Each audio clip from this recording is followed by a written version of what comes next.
Hey, it's Wes Stearns, Mobile and Properties. Today I want to talk to you about what makes a great listing agent. You're looking around finding who would be a great agent. I'll give you some ideas and some information. A lot of times the sellers are strictly focused on commission, and that's fine, but be aware of the services that agent's giving you. I just had a listing appointment and I got the listing. The other agent offered a lower commission but wanted to sell the house for $305,000.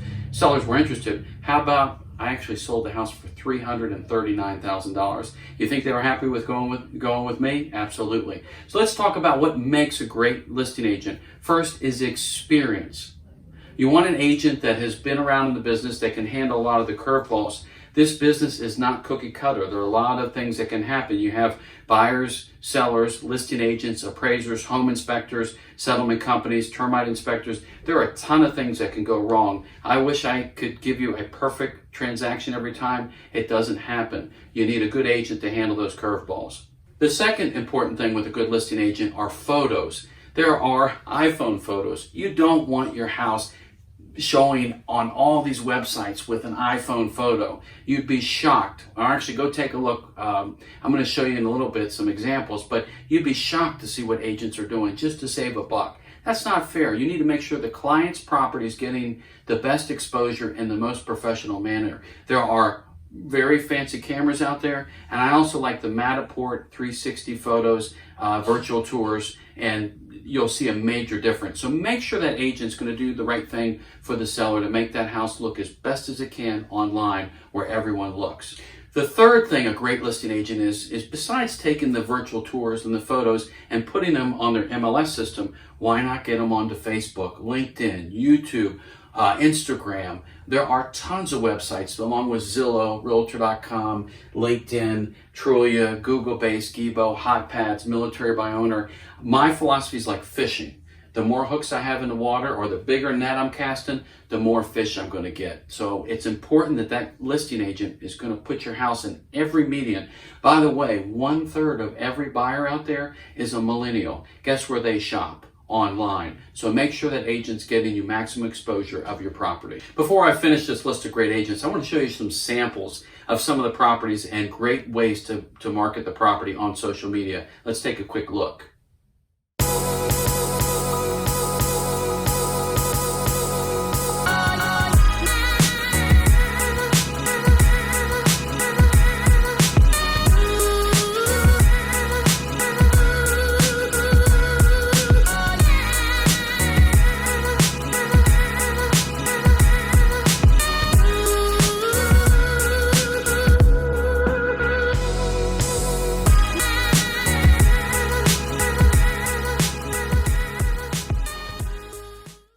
Now that we're back from some of those social media examples, one of the other important things are flyers. Not everyone does go online. Besides the millennials, we've got some folks that from a different generation, they don't want to go online. So they want to see things on paper, the survey, the floor plan, the school information, pictures. So make sure that agent's going to put those on display outside for the drive-by traffic and also inside so that people have information, takeaway stuff that they can have after they've shown the property. The fifth thing, that agent, besides putting the house on the internet and putting a sign out front, there should be a lockbox. There are different type of lockbox, and there's different ways you can arrange showing. If there's a pet, you have to do it by appointment only. But the agent should be able to send you weekly reports to show how many views your house has gotten on Zillow, Realtor.com, some of the other websites, along with feedback. If an agent shows it, they're probably the best person to share with you how the property competes against others in the area. So you should get feedback reports from a good listing agent. Step 6, the home inspection contingency negotiation. The buyer came in with the agent and the home inspector and checked your house out for 3 or 4 hours. You're going to get a list as the seller of the items that the buyer wants to have fixed, along with an addendum to the contract and a copy of the full home inspection report. A good agent, again, with experience, will have a group of contractors that can get estimates for you before you make a decision on what you want to fix and what you don't want to fix. That listing agent should be able to get you estimates with their contractor. This is very important because this is the part of the transaction where a lot of deals fall apart, where the seller has an unexpected number to fix those repairs, where the good listing agent may be able to get those repairs done for half the cost. So a good agent will have a network to help you through that negotiation. Step 7, once the home inspection negotiation has happened, the appraiser's coming.